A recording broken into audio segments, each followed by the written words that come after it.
Sir ଆପଣଙ୍କୁ news ରୁମକୁ ସ୍ୱାଗତ କରୁଛି। ସାର୍ ଯେଭଳି ଭାବେ ରାଜ୍ୟରେ ଗୋଟେ ପ୍ରକାର ଉଷ୍ମ ତାତି ଦେଖିବାକୁ ମିଳୁଛି, ରାତି କଥା ଆମେ ଯଦି କହିବା, ରାତିରେ ଅଧିକ ଗରମ ଗତକାଲି ଅନୁଭୂତ ହେଉଥିଲା। ଏଇ ହିଟୱେଭ୍ କଣ୍ଡିସନକୁ ନେଇ କଣ କହିବେ ସାର୍? ଆଉ କେତେ ଦିନ ଏଭଳି ସ୍ଥିତି ରାଜ୍ୟରେ ଲାଗି ରହିବ, କଣ କହିବେ ସାର୍?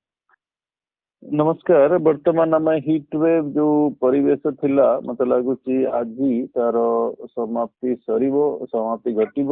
ଆଉ ତାପରେ ଆମର ଧୀରେ ଧୀରେ ଯୋଉ ଆଜ୍ଞା ଆଜି ଅପରାହ୍ନ ପରେ ପରେ ବାୟୁର ଚଳନରେ ପରିବର୍ତ୍ତନ ଆସିବ। ଆଉ 20 ତାରିଖ ଯୋଉ 24 ତାରିଖ ସମୟ ସୀମା ରହୁଛି, କିଛିଟା କାଳ ବୈଶାଖୀ କଣ୍ଡିସନ ଡେଭଲପ ହବ ଉତ୍ତର ଓଡ଼ିଶା, ଉପକୂଳବର୍ତ୍ତୀ ଓଡ଼ିଶା ଆଉ ଆଭ୍ୟନ୍ତରୀଣ ଓଡ଼ିଶାରେ ବି। ତେଣୁ ତା ପ୍ରଭାବରେ ତାପମାତ୍ରା ବହୁତ ମାତ୍ରାରେ ନିୟନ୍ତ୍ରଣ ହେଇଯିବ। ଆଉ କିଛିଟା ଜାଗାରେ ହାଲୁକା ବର୍ଷା ମଧ୍ୟ ରହିପାରେ, ଯୋଉ ବିଜୁଳି ଘଡଘଡି ବି ରହିପାରେ। ତେଣୁ ସକ୍ରିୟ ଆଜ୍ଞା କାଳବୈଶାଖୀ ପ୍ରଭାବରେ ଆମେ ନେକ୍ସଟ 4 ଦିନ ପର୍ଯ୍ୟନ୍ତ ରହିଲା ଭଳିଆ ମତେ ଲାଗୁଛି। ଆଉ ତାପରେ ପୁଣି 25 ତାରିଖରୁ ପୁଣି ଆମର ଗରମ କଣ୍ଡିସନ ଡେଭଲପ ହବା ଭଳିଆ ମତେ ଲାଗୁଛି। ତେଣୁ ମୋଟାମୋଟି ଆଜି ଯୋଉ ଆମର ହିଟ୍ କଣ୍ଡିସନ ଥିଲା 13 ତାରିଖରୁ ମତେ ଲାଗୁଛି ଆଜି ତାର ପରିସମାପ୍ତି ହେଇଯିବ। ସାର୍ ଦେଖିବେ ଗତ କିଛି ଦିନ 2-3 ଦିନ ପୂର୍ବରୁ ଯେମିତି ଆକାଶରେ ବାଦଲ ଖଣ୍ଡ ସବୁ ଭାସମାନ ଭାବେ ଦେଖିବାକୁ ମିଳୁଥିଲା ରାତି ବେଳା, କିନ୍ତୁ ଗତକାଲି କଥା ଆମେ ଯଦି କହିବା, ଆକାଶ ବିଲକୁଲ ନିର୍ମଳ ପୁରା ଦେଖାଯାଉଥିଲା। ପୂର୍ବରୁ ଏଭଳି କାହିଁକି ହଉଥିଲା ଏଭଳି ସ୍ଥିତି? ନାଇଁ, ବାଦଲ ଦେଖାଯିବା କି ନିର୍ମଳ ରହିବା ଏଇଟା ବାୟୁର ଚଳନ ଉପରେ ପ୍ରଭାବ ପକାଏ। ଆଜ୍ଞା ପ୍ରଭାବରୁ ହିଁ ହୁଏ। ବର୍ତ୍ତମାନ ଆପଣ ଯଦି ବିଗତ ଗୋଟେ ହପ୍ତାହକୁ ନଜର ରଖିବେ, ଆମର ବାଦଲ ସୃଷ୍ଟି ହଉନଥିଲା। ଆଉ ଯୋଉ ବାଦଲ ସୃଷ୍ଟି ହଉଥିଲା ବହୁତ ଅଳ୍ପ ସମୟ ପାଇଁ ସୃଷ୍ଟି ହଉଥିଲା, ଆଉ ସେ ବର୍ଷା କରେଇ ପାରିବନି। ତେଣୁ ଆଂଶିକ ବାଦଲ ଆମର ଆକାଶରେ ରହେ, କିନ୍ତୁ ଆପଣ ମୁଖ୍ୟତଃ ଖରା ପାଗ ଦେଖୁଛନ୍ତି ଏଇଥିପାଇଁ ସେ ବାଦଲ ମାନେ କୌଣସି ପ୍ରକାର ଯୋଉ ସୂର୍ଯ୍ୟଙ୍କ କିରଣକୁ ଅବରୋଧ କରିପାରୁନି। ତେଣୁ ବାଦଲ ରହିବା ଆଉ ବର୍ଷା କରେଇବାଟା ସେମ୍ ଜିନିଷ ନୁହେଁ। ତେଣୁ ବାଦଲ ମାନେ ଥାଆନ୍ତି, କିନ୍ତୁ ସେମାନେ ବହୁତ ସମୟରେ ଅଳ୍ପ ସମୟ ପର୍ଯ୍ୟନ୍ତ ରହନ୍ତି, କିନ୍ତୁ ସେମାନେ ବେଶୀ ପ୍ରଭାବ ପକେଇ ପାରନ୍ତିନି। ଆମେ ସେଇଥିପାଇଁ କି ବହୁତ ଖରାରେ ରହିଲୁ ଅଲମୋଷ୍ଟ 5-6 ଦିନ। କିନ୍ତୁ ବର୍ତ୍ତମାନ ଧୀରେ ଧୀରେ ଯୋଉ ବାୟୁର ପରିବର୍ତ୍ତନ ଆସିବ, ଯୋଉ ବାଦଲ ସୃଷ୍ଟି ହେବେ, ସେମାନେ ଆଂଶିକ ରୂପେ ବର୍ଷା ଦେବା ପାଇଁ ସକ୍ଷମ ହେବେ। ତେଣୁ ତାପମାତ୍ରା କମିଯିବ। ତାପରେ ଯୋଉ ଗୁରୁଚାପ କ୍ଷେତ୍ର ଥିଲା ସେ ଦୁର୍ବଳ ହେଇଗଲାଣି। ତେଣୁ ଯୋଉ ମରୁଭୂମିରୁ ବାୟୁ ଆସୁଥିଲା, ସେ ପ୍ରଭାବଟା ବର୍ତ୍ତମାନ କମିଯିବ। ସେଇ ରାସ୍ତା ଦେଇକି ଆମର ବର୍ତ୍ତମାନ ଯୋଉ ଥଣ୍ଡା ବାୟୁ, ଯୋଉ ପଶ୍ଚିମ ଝଡର ବାୟୁ ପ୍ରବେଶ କରିବ କେନ୍ଦ୍ରୀୟ ଭାରତ ଆଉ ପୂର୍ବ ଭାରତ। ତେଣୁ ଗୋଟେ କାଳ ବୈଶାଖୀର ପରିବେଶ ସୃଷ୍ଟି ହବ। ଆଜ୍ଞା ସାର୍। ସାର୍ କମେଣ୍ଟର ମାନଙ୍କର କିଛି ଆମର କ୍ୱେଶ୍ଚିନ୍ ରହିଛି, ମୁଁ ଏବେ ପଚାରିବା ପାଇଁ ଚାହିଁବି। ସାର୍ ଆମେ ଯେତେବେଳେ ବାହାରେ ଥାଉ, ନଦୀ କିମ୍ବା ପୋଖରୀ ସ୍ଥାନ ମାନଙ୍କରେ ଯଦି ଅଚାନକ କୁଆପଥର ବର୍ଷା ହୁଏ, ତେବେ କିପରି ନିଜକୁ ସୁରକ୍ଷା କରିପାରିବା, କଣ କହିବେ ସାର୍? ଯଦି କୁଆପଥର ବର୍ଷା ହବା ପାଇଁ କି କିଛିଟା ଆମର ଆକ୍ଟିଭିଟିଜ ରହିବା ଦରକାର। ଥଣ୍ଡରଷ୍ଟର୍ମ ଆକ୍ଟିଭିଟିଜ କି ମେଘ ଆକାଶରେ ରହିବା ଦରକାର। ଆପଣଙ୍କୁ ଆଗରୁ ହିଁ ଜଣା ପଡିଯିବ ବର୍ତ୍ତମାନ ମେଘ ହବ କି ନ ହବ। ତେଣୁ ପ୍ରଥମତଃ ଆପଣ ନିଜକୁ ସୁରକ୍ଷିତ କରିଯିବେ। କିନ୍ତୁ ତଥାପି ଯଦି ବାହାରକୁ ବାହାରି ଯାଇଛନ୍ତି, କୌଣସି ପ୍ରକାର ଛତା ନେଇକି ଆପଣ ନିଜକୁ ସୁରକ୍ଷିତ କରିପାରିବେ। କିନ୍ତୁ ସବୁଠୁ ବେଶୀ ସୁରକ୍ଷିତ ରହିବ ଯେ ଆପଣ ଗୋଟେ କୌଣସି ସେଫ୍ ଜାଗାରେ, ଯେମିତି ଘର ଅଛି ତା ଭିତରେ ଯଦି ଆଶ୍ରୟ ନେବେ, ତାହେଲେ ସେଇଟା ସବୁଠୁ ସେଫ୍ ଜାଗା। ଯେତେବେଳେ ବର୍ଷା ଘଡଘଡି ଚାଲିଥିବ, ଗଛ ତଳେ କେବେ ଆଶ୍ରୟ ନେବେନି। ଆଜ୍ଞା ସାର୍। ସାର୍ ଉଷ୍ମ ରାତିର ମାନେ କଣ ଜଣେ ପଚାରିଛନ୍ତି, ଏବଂ ଏହାର ପ୍ରଭାବରେ ଜନଜୀବନ ପ୍ରଭାବିତ ହୁଏ କି? ହଁ, ଉଷ୍ମ ରାତି ହଉଛି ଆପଣଙ୍କର ଯଦି ସ୍ୱାଭାବିକ ତାପମାତ୍ରାରୁ 4.5 ଉପରେ ରହେ, ତାହେଲେ ଆମେ କହୁଛୁ ଉଷ୍ମ ରାତି। ଟିକେ ୱାର୍ମ ରାତି କଣ୍ଡିସନ ୱାର୍ମ ହେଲେ ଆପଣ ସେଟା ଟିକେ ଆପଣଙ୍କୁ ଡିସକମ୍ଫର୍ଟ କରିକି ରଖିବ। ଆର୍ଦ୍ରତାପୂର୍ଣ୍ଣ ବାୟୁ, ଗରମ କଣ୍ଡିସନ ଆପଣଙ୍କର ଏକ୍ସର୍ସନ ସୃଷ୍ଟି କରିବ। ସେଥିପାଇଁ କି ଖରାଦିନେ ଡିହାଇଡ୍ରେସନ ହେଇଯାଏ। ତେଣୁ ଆମକୁ ବହୁତ ପାଣି ଆଉ ଅନ୍ୟ ପ୍ରକାର ଯୋଉ ପ୍ରିକସନ୍ସ ନେଇକି ରହିବାକୁ ପଡିବ। ପର୍ଟିକୁଲାରଲି ଯେତେବେଳେ ହିଟ୍ ୱେଭ୍ କଣ୍ଡିସନ ଚାଲେ, ଉଷ୍ମ ରାତି ବି ଆମର ଯୋଉ ପଶ୍ଚିମ ଓଡିଶାରେ କିଛିଟା ଆଉ ଉପକୂଳବର୍ତ୍ତୀ ଓଡିଶାରେ ବି କିଛି ଦିନ ରହିଲା, ଏଇ ଯୋଉ 13 ରୁ 19 ତାରିଖ ଭିତରେ। ସାର୍ ବର୍ଷା ଋତୁରେ ଆଷାଢ ଶ୍ରାବଣରେ ମେଘ ବରସେ ଘନ ଘନ ବୋଲି ଏକ ସାହିତ୍ୟିକ ଶବ୍ଦ ଥାଏ, ଯାହାକି ଆମେ ଦିନକୁ ଦିନ ବର୍ଷା ଅଭାବରୁ ଏଇ ଶବ୍ଦକୁ ଭୁଲିବାକୁ ଲାଗିଲୁଣି। କିନ୍ତୁ ଏହି କ୍ରମ ଆଗକୁ ଜାରି ରହିବ ନା ଏଥିରେ କିଛି ପରିବର୍ତ୍ତନ ଆମେ ଦେଖିବାକୁ ପାଇବା?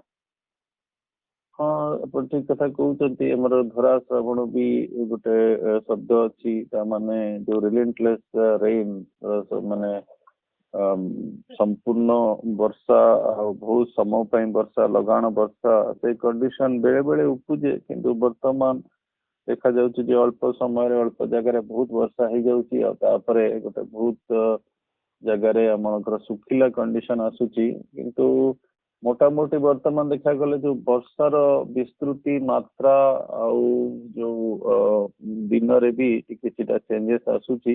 ମତେ ଲାଗୁଛି ସମ୍ପୂର୍ଣ୍ଣ ରୂପେ ତ ବନ୍ଦ ହବନି, କିନ୍ତୁ ଏଇ ଯୋଉ ପରିବର୍ତ୍ତନଟା ସ୍ଥାନ ବିଶେଷରେ ଦେଖିବାକୁ ମିଳିବ, କାରଣ ତାର ବିଭିନ୍ନ କାରଣ ରହୁଛି। ଅଳ୍ପ ସମୟ ଆମେ ଏତେ ଡିସ୍କସନ କରିପାରିବାନି, କିନ୍ତୁ ମୋଟାମୋଟି ଲାଗୁଛି ବର୍ଷାର ବିସ୍ତୃତି ମାତ୍ରା ଆଉ ଦିନରେ ଚେଞ୍ଜେସ୍ ଆସୁଛି। ଠିକ ସମୟରେ ଠିକ ପରିମାଣର ବର୍ଷା ନ ହେବା ପଛରେ ଜଳବାୟୁ ପରିବର୍ତ୍ତନକୁ ଛାଡିଦେଲେ ଆଉ କେଉଁ ସବୁ ନିର୍ଦ୍ଦିଷ୍ଟ କାରଣ ରହୁଛି ଯେଉଁଥିପାଇଁ ବର୍ଷାର ଘୋର ଅଭାବ ରହୁଛି ସାର୍? ଯଦି ଆପଣ ସେଇଟା କହିବେ, ସେଇଟା ବହୁତ ଭାଷ୍ଟ ବିଷୟ। ଆପଣଙ୍କର ବର୍ଷା ହବା ନହବା, ଧରନ୍ତୁ ବର୍ତ୍ତମାନ ଆମେ କହୁଛୁ ଯେ କାଳ ବୈଶାଖୀ ବର୍ଷାର ସମ୍ଭାବନା ରହୁଛି, କିନ୍ତୁ କେମିତି ନାହିଁ ଯେ କାଳ ବୈଶାଖୀ ବର୍ଷା ସବୁ ଜାଗାରେ ବହୁତ ବର୍ଷା ଦବ। ଅଳ୍ପ ଜାଗାରେ ଅଳ୍ପ ବର୍ଷା ଦବ, କି କିଛିଟା ଜାଗାରେ ଟିକେ ଅଧିକା ବର୍ଷା ଦବ।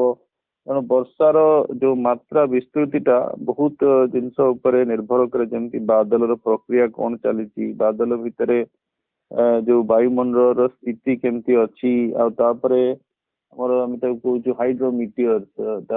ଆପଣ ଯୋଉ ସ୍ଥଳ ଭାଗରେ ପାଣିଟାକୁ ଦେଖୁଛନ୍ତି ସେଟା ଆପଣ ବର୍ଷା କହୁଛନ୍ତି, କିନ୍ତୁ ପାଣିଟା ସବୁବେଳେ ପାଣି ଅବସ୍ଥାରେ ନାହିଁ, ବରଫ ଅବସ୍ଥାରେ ଅଛି, ସ୍ନୋ ଅବସ୍ଥାରେ ଅଛି। ତେଣୁ ତାଙ୍କର କଣ କଣ ପ୍ରକ୍ରିୟା ଚାଲିଛି, ତାପରେ ସ୍ଥାନୀୟ କାରଣ କଣ ରହୁଛି। ଆପଣ ଯଦି ପାହାଡରେ ପାଖରେ ଅଛନ୍ତି ସେଠି ଅନ୍ୟ ପ୍ରକାର କାରଣ, ସ୍ଥଳ ଭାଗରେ ଅଛନ୍ତି ଅନ୍ୟ ପ୍ରକାର, ଯଦି ପ୍ଲେନରେ ଅଛନ୍ତି ଅନ୍ୟ ପ୍ରକାର କାରଣ, ଯଦି ଉପକୂଳବର୍ତ୍ତୀ ଅଞ୍ଚଳରେ ଅଛନ୍ତି, ଆଉ ତା ସହିତ ବିଭିନ୍ନ ପ୍ରକାର ୱେଦର ସିଷ୍ଟମ ଆପଣ ବର୍ଷା କରନ୍ତି, କାଳବୈଶାଖୀ ବର୍ଷା କୁହନ୍ତୁ, ସେ ଗୋଟେ ଅଲଗା ପ୍ରକାର। ଆଉ ମନସୁନ ବର୍ଷା, ଯୋଉ ମନସୁନ ଲଘୁଚାପ ଆଉ ଅବପାତ ଦ୍ଵାରା, ତାପରେ ପୁଣି ଆପଣଙ୍କର ସାଇକ୍ଲୋନ ବର୍ଷା। ତେଣୁ ଲିମିଟ ଆମର ଟିକେ ଅଳ୍ପ ସମୟ ରହୁଛି। ବହୁତ ତାର କାରଣ ଅଛି। ଜଳବାୟୁ ପରିବର୍ତ୍ତନ ଗୋଟେ କାରଣ, ତା ଦେହରେ ବହୁତ କାରଣ ଅଛି ଯୋଉମାନେ ବର୍ଷାର ଯୋଉ ବିସ୍ତୃତି ମାତ୍ରା ଆଉ ସ୍ଥାନ ତାକୁ ନିର୍ଦ୍ଧାରଣ କରନ୍ତି। ଆଜ୍ଞା ସାର୍। ଯେତେବେଳେ ବଙ୍ଗୋପସାଗରରେ ବାତ୍ୟା ସୃଷ୍ଟି ହୋଇଥାଏ ସେତେବେଳେ ଉତ୍ତର ଭାରତରୁ ସୂକ୍ଷ୍ମ ବାୟୁ ମଧ୍ୟ ବାତ୍ୟାରେ ମାଡ଼ ହୁଏ। ସୂକ୍ଷ୍ମ ବାୟୁ ପ୍ରଭାବରେ ବାତ୍ୟା ଦୁର୍ବଳ ହୁଏ କି ସାର୍? ଭଲ ପ୍ରଶ୍ନ ପଚାରୁଛନ୍ତି। ଏଇଟା ପର୍ଟିକୁଲାରଲି ଆମର ଯୋଉ ଖରାଦିନିଆ ବାତ୍ୟା ହୁଏ, ଏବେ ଯୋଉ ଆପଣଙ୍କର କିଛିଟା ବାତ୍ୟା ହେଇଥିଲା, ସେଇ ବାତ୍ୟାରେ ଏଇ ଯୋଉ ଉତ୍ତର ପଶ୍ଚିମ ଦିଗରୁ ଶୁଷ୍କ ବାୟୁ ଆସେ। ତଥାପି ଆପଣ ଯୋଉ ଲାଷ୍ଟ ବାତ୍ୟା ଆମର ଓଡିଶାକୁ ପ୍ରଭାବିତ କରିଥିଲା ଦାନା, ଅକ୍ଟୋବର ମାସରେ, ସେ ବହୁତ ପରିମାଣରେ ଶୁଷ୍କ ବାୟୁ ସେ ସିଷ୍ଟମକୁ ଯାଇଥିଲା, ତାକୁ ଦୁର୍ବଳ ବି ମଧ୍ୟ କରିଥିଲା। କିନ୍ତୁ ଆପଣ ଯଦି ଅନ୍ୟ ଗୋଟେ ଆସ୍ପେକ୍ଟରୁ ଦେଖିବେ, ଯଦି ବାତ୍ୟାଟା ବହୁତ ଶକ୍ତିଶାଳୀ ହେଇଯିବ ତାହେଲେ ଏଇ ଉତ୍ତର ପଶ୍ଚିମ ଶୁଷ୍କ ବାୟୁ ତାକୁ ଏତେ ପ୍ରଭାବିତ କରିପାରିବନି। କିନ୍ତୁ ଇନ୍ ଜେନେରାଲ ଯଦି ଆପଣ ଗୋଟେ ଜେନେରିକ ଭାବରେ ବୁଝିବାକୁ ଚାହୁଁଛନ୍ତି ଯେ ଶୁଷ୍କ ଆଉ ତାତି ବାୟୁ ଯଦି ବାତ୍ୟା ଭିତରକୁ ଯିବ ତାହେଲେ ସେଇଟା ଗୋଟେ ତାର ଘନୀଭୂତ ପ୍ରକ୍ରିୟାକୁ ବାଧକ ସୃଷ୍ଟି କରିବ। ଆଜ୍ଞା ସାର୍। ତ ଦେଖିବାକୁ ମିଳେ ଯେ ପାହାଡିଆ ଅଞ୍ଚଳ ମାନଙ୍କରେ ଅନେକ ସମୟରେ ବର୍ଷା ହୋଇଥାଏ, ଅଧିକ ପରିମାଣରେ ବର୍ଷା ହୋଇଥାଏ। ତେବେ ଏଭଳି ହେବାର କାରଣ କଣ? ପାହାଡିଆ ଅଞ୍ଚଳରେ ଆମର ଯୋଉ ସମତଳ ଅଞ୍ଚଳ ଅଛି, ଆଉ ପାହାଡିଆ ଅଞ୍ଚଳରେ କଣ କି, ପାହାଡ ଯଦି ହିମାଳୟ ପାହାଡ ଦେଖିବେ କି ଆମର ପଶ୍ଚିମ ଘାଟ ଦେଖିବେ, ତାର ଯୋଉ ଅବସ୍ଥିତିଟା ରହୁଛି 1.5 କିଲୋମିଟର ଅପ୍ ଟୁ 4 କିଲୋମିଟର ପର୍ଯ୍ୟନ୍ତ, ଆପଣ ବାଦଲ ସୃଷ୍ଟି କରିବା ପାଇଁ କି ବାୟୁର ଊର୍ଦ୍ଧ୍ୱଗାମୀ ହବା ଜରୁରୀ। ଓ ବାୟୁଟା ଯେତେ ବହୁତ ତୀବ୍ର ରୂପେ ଊର୍ଦ୍ଧ୍ୱଗାମୀ ହବ, ସେତେ ଶୀଘ୍ର ବାଦଲ ଆଉ ସେତେ ଘନତ୍ୱ ଆଉ ଇଣ୍ଟେନ୍ସିଟିର ବାଦଲ ବନିବ। ଯଦି ଆପଣ ହିମାଳୟକୁ ନେବେ, ସେଠି ବହୁତ କ୍ଲାଉଡ ବର୍ଷ୍ଟ ହୁଏ, କାରଣ ସେଠି ପାହାଡ ଅଛି। ବାଦଲ ଊର୍ଦ୍ଧ୍ୱଗାମୀ ହବା ପାଇଁ କି ଗୋଟେ ବହୁତ ବଡ ସହଯୋଗ କରେ। ସେମିତି ଆପଣ ମନସୁନ ଟାଇମରେ ଦେଖିବେ, ଆମର ଯୋଉ ବମ୍ବେ, ମାଙ୍ଗାଲୋର, ଯୋଉ ୱିଣ୍ଡୱାର୍ଡ ସାଇଡ ଆମର ଯୋଉ ରହୁଛି ପଶ୍ଚିମ ଘାଟର, ସେଠି ବି ବାଦଲ बहुत फॉर्मेशन हुए कारण पहाड़ द्वारा वायुर ऊर्ध्वगामी जो तीव्रता बढ़ी जाए तेणु पहाड़ रे अधिक वर्षा हुए सेटा हूँ मुख्य कारण। तो सर वर्षा दिन हेउ बा खरा दिन आमे आगରୁ उत्तर पश्चिम दिगରୁ बादल ଚାଲିବା ଦେଖୁଥିଲୁ କିନ୍ତୁ ବର୍ଷା ବି उत्तर पश्चिम दिगରୁ ଆସିବାର ମଧ୍ୟ ଦେଖୁଥିଲୁ କିନ୍ତୁ କାଳକ୍ରମେ ଏହା ଏବେ ଆମେ ଲକ୍ଷ୍ୟ କରୁଛୁ ଯେ ତା ପଶ୍ଚିମ ବା ଦକ୍ଷିଣ ପଶ୍ଚିମରୁ ଆସୁଛି ଏହାର କାରଣ କଣ ଜଳବାୟୁ ପରିବର୍ତ୍ତନ।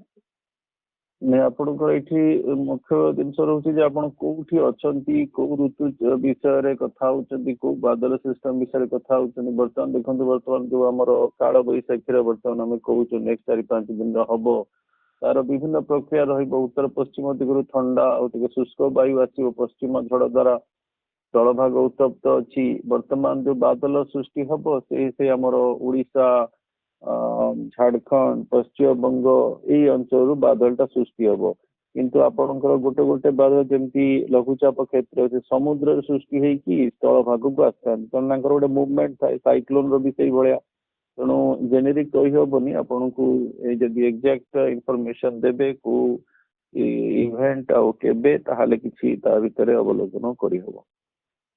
आज्ञा सर सर विगत 10 वर्ष तले जेपरि कालबैशाखीर प्रभाव और बादलर रूपरेख थिला ताहा 2025 मसीह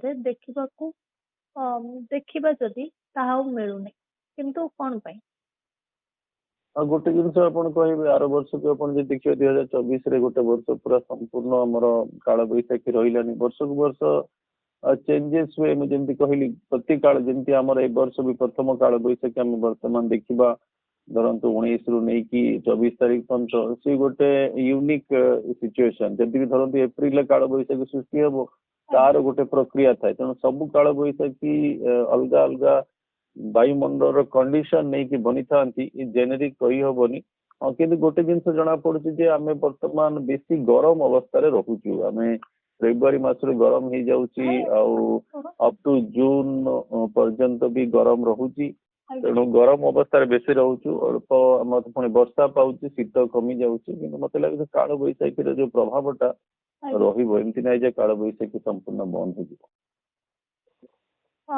सर बर्तमान एप्रिल आउ मे रे थंडरस्टॉर्म अछि कि जेमते कि ढेंकानाल आ अनुगुल रे बर्तमान तो आपणकर ढेंकानाल हो अनुगुल हो उपकूलवर्ती ओडिशा हो प्रभाव तो रहिबो 20 रु जो 24 रोचे आ निर्दिष्ट भाव देखिए जो 21 रु 23 समय सीमा रोचे तादरे किछिटा एक्टिविटीज किछिटा वर्षा थंडरस्टॉर्म हमर उपकूलवर्ती ओडिशा पार्श्ववर्ती जिला उत्तर ओडिशा एवं भी आभ्यंतरीण ओडिशा रे रहिबो तेणु एप्रिल तापर पुणी आमको अपेक्षा करिया पड़ो एप्रिल रे किछि होउछि ना नहीं किंतु बर्तमान आम मार्च 19 रे अच्छु एप्रिल कथा एबेठू कही हेनी कि मोटामोटी बर्तमान मत लगुच एपिसोडिकली हम 2024 जमी अनवरत हिट कंडीशन चली अबिका किछिटा हिट कंडीशन चलो किछिटा पुणी ठंडा अवस्था रहिबो संपूर्ण 2024 भाया अवस्था हेनी मत लगे एथर प्रभावटा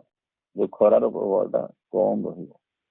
चलित वर्ष मनसून ओडिशा रे केमिति रहिबो अधिक वर्षा हेबो ना नॉर्मल वर्षा रहिबो आ हीट वेव केते दिन वर्तमान समय रे जारी रहिबो वर्तमान आपण 19 मार्च रे अछंती आपणकर मनसून जो समय सीमा रहउची जून रु सेप्टेम्बर आपण जते आगुरु कहिबे आपणकर सेते जो प्रभाव आसे जो एरर रे तो मत लगुच आमर एप्रिल मे आसो से जो आमर आसो फोरकास्ट से बहुत कॉन्फिडेंस थाए विश्वास योग्य थाए कि मोटामोटी मत लगुच जेहेतु जदियो दुर्बल लानिना चली कि लानिना कंडीशन आमको गोटे सकारात्मक प्रभाव भारत महाद्वीप रे पकई थाए तेणु मत लगुच मनसून आमर एथर नॉर्मल रही पारे कि आमको अपेक्षा करिया पड़ो एप्रिल मे मास पर्यंत जिते आमर से जो फोरकास्ट आसे कारण जो आम मनसून अवधिटा जून रु नहीं कि सेप्टेम्बर तेणु जदि गोटे मास पूर्व मे आड़ को जो फोरकास्ट आसो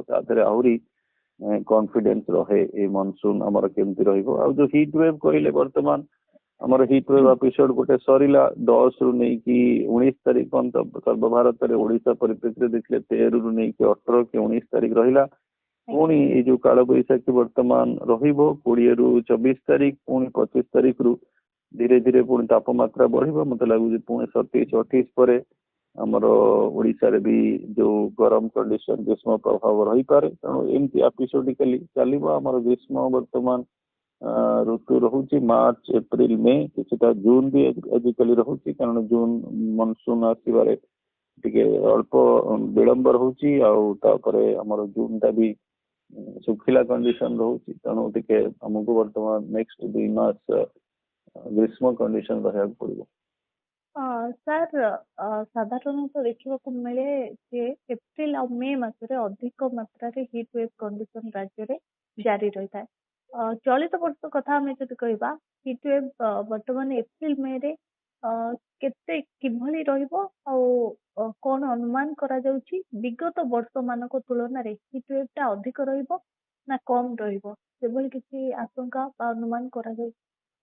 नहीं मुझे कहली विगत वर्ष जब आप 2024 को ने ताठू कम रहिबो कारण प्रथम आम गोटे इमिडिएटली गोटे काल बैशाखी रिलीफ पाई जाऊचु एबे 17 ରୁ 13 ରୁ जो 19 पीरियड समय से नथिला तापर पर गोटे रिलीफ पाई जाऊचु तेणु टिके तापमात्रा कमी जिवो पुणी तापर 25 तारीख रु मते लागुची पश्चिम भारत रु पुणी प्रभावटा आरंभ हबो ओडिशा पाखापाखि पहुंचला बेलू मते लागुची 28 तारीख रु पुणी गरम कंडीशन रही जो ग्रीष्म प्रभाव आपण कहते गोटे ऑब्जेक्टिव क्राइटेरिया 4.5 ऊपर जब आपणकर क्लाइमेटोलॉजिकल वैल्यू रहा ताले आपण सेटा को ग्रीष्म प्रभाव डिक्लेयर करती हिट वेव कि 6.5 ऊपर रहिले आपण ताको सीवियर हिट वेव करती किंतु मते लागुची 25 परे परे आपण को पुणी हिट कंडीशन देखा को मिलिबो ओवरऑल आपणकर जो कंडीशन टा ए वर्ष मत लगुच 2024 रु कम रहिबो।